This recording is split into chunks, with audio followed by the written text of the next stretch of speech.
The Ottoman Empire, vast, powerful, and awe-inspiring, was not built on diplomacy alone. It was forged through steel, fear, and ruthless justice. Beneath its golden domes and intricate calligraphy lay a darker reality. A legal system where punishment was designed not just to correct, but to terrify. These were no ordinary penalties. They were spectacles. Public displays of pain meant to silence dissent and etch obedience into the minds of all who watched. From gouging eyes in city squares to impaling rebels on towering stakes, justice in the Ottoman world was brutal, calculated, and unforgettable. A chilling testament to the empire's grip on control. Among the most terrifying punishments in the Ottoman Empire was eye gouging, a sentence reserved for traitors, spies, and those who dared defy the state. It was not simply about blinding a man. It was about rendering him powerless, silencing his defiance forever. In crowded public squares, the condemned were dragged before jeering crowds. Bound and trembling, they awaited their fate. With cold precision, executioners used metal hooks or knives to rip sight from socket, leaving screams that echoed through stone alleys for days. Eyewitnesses like the famed traveler Evliya Çelebi recalled such scenes with horror. The victim's agony became a lesson for all. Stripped of sight, the punished man lost more than vision. He lost honor, standing, and identity.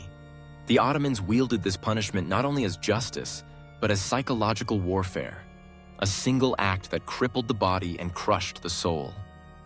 It was cruelty perfected, not in haste, but in design. Beheadings in the Ottoman Empire were more than executions. They were chilling declarations of absolute power. Carried out with a single swift strike, by sword or axe, these acts of state-sanctioned violence often unfolded in open squares under the gaze of silent, terrified crowds. Blood stained the stones as heads fell. Justice, the Ottomans believed, had to be seen to be understood. Rebels, traitors, and even revered scholars were not exempt. The beheading of Sheikh Bedreddin in 1420 stands out, a mystic, once a judge, who dared to defy Sultan Mehmed I. Despite his intellect, his reformist dreams, and his loyal following, Bedreddin's fate was sealed. He knelt in the town of Serez and met the blade. His execution wasn't just a punishment, it was a warning carved into history. Every severed head sent a message. Rebellion will not be tolerated. Mercy is not guaranteed. The Sultan's justice is swift, final, and merciless. The Falaka was deceptively simple, just a rod, bare feet, and screams that echoed through Ottoman courtyards. But beneath its basic form lay a punishment of devastating cruelty. Used to discipline soldiers, slaves, even unruly students, it inflicted searing pain without drawing blood. The feet, a nerve-rich and sensitive part of the body, became the canvas for unbearable torment. Victims were bound, immobilized. The rod fell with rhythmic violence, strike after strike, until walking became impossible, sometimes for days. Publicly administered, Falaka was a performance of pain, designed to humiliate as much as hurt. No scars were left behind, but the memory, raw and shameful, lasted a lifetime. A petty offense could earn 10 lashes, defiance, 100. The crowd watched, the victim writhed, and the message was clear: obedience or agony.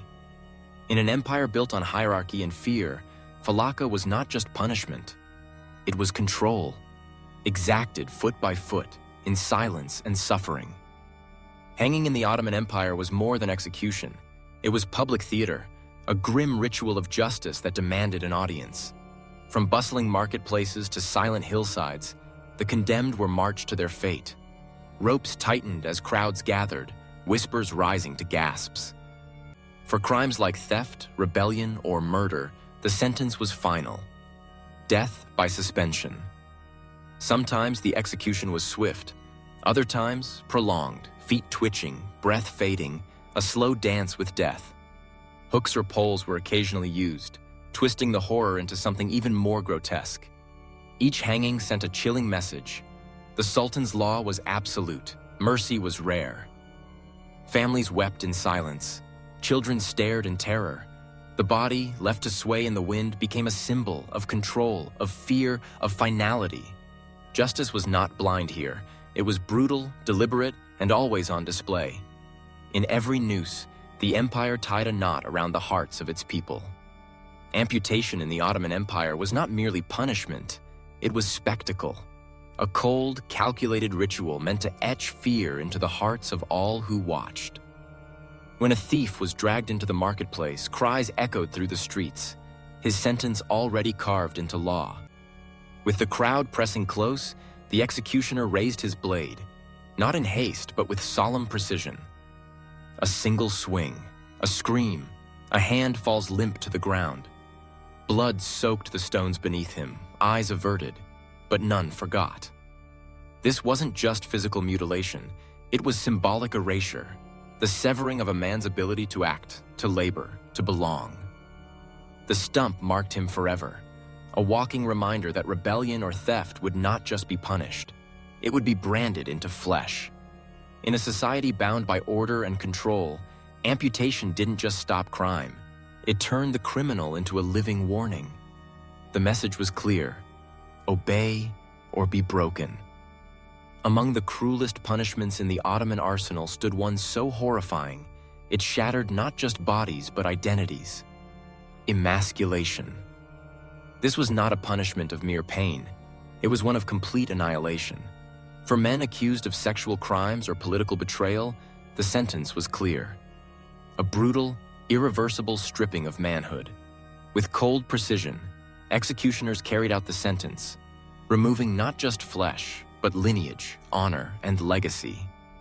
In a society where masculinity defined power, family, and place, emasculation was a fate worse than death. The screams echoed long after the act, the silence that followed heavier still. The condemned did not merely lose their ability to procreate, they lost their social standing, their dignity, their future. Whispers followed them wherever they walked, eyes avoided theirs. It was a punishment designed to erase, a message that those who defied the empire would be crushed in body, mind, and memory. No man walked away whole. Impalement was not just an execution, it was a theater of agony, a grotesque spectacle meant to burn itself into the memory of all who witnessed it. Reserved for the most reviled criminals or rebels, the process began with a sharpened stake, often greased to prolong suffering, driven slowly through the rectum or abdomen, emerging from the chest, shoulder, or even mouth. The victim was then hoisted upright, left to writhe for hours or days before death finally offered relief. Crowds gathered not out of morbid curiosity alone, but in trembling fear, knowing the empire's message was clear. Defiance meant unspeakable torment. The slow agony, the screams piercing the air, the twisted body silhouetted against the sky. This was justice, Ottoman style. Vlad the Impaler may be its most infamous practitioner, but the Ottomans, too, wielded this horror with methodical purpose. It was pain elevated to art, terror sculpted into obedience. No stake ever fell without shaking a city to its core. The Ottoman Empire's punishments were not merely acts of retribution. They were instruments of power, fear, and control. Forged to crush rebellion, instill obedience, and showcase the empire's unyielding authority. Every lash, every severed limb, every hanging body was a message carved into flesh. Disobedience would not be tolerated. Justice in the Ottoman world was brutal, public, and unforgettable. As history echoes with the screams of the condemned, we are left to ask, when does justice become cruelty? And in the pursuit of order, how much humanity is sacrificed? These punishments still haunt the ruins they left behind. Their shadows never fully fade. History reminds us that unchecked power breeds cruelty. In today's world, we must champion justice rooted in empathy, not fear. Speak up, stay informed, and never take freedom for granted. If these lessons resonate with you, don't forget to like, subscribe, and join us as we uncover more hidden truths from the past.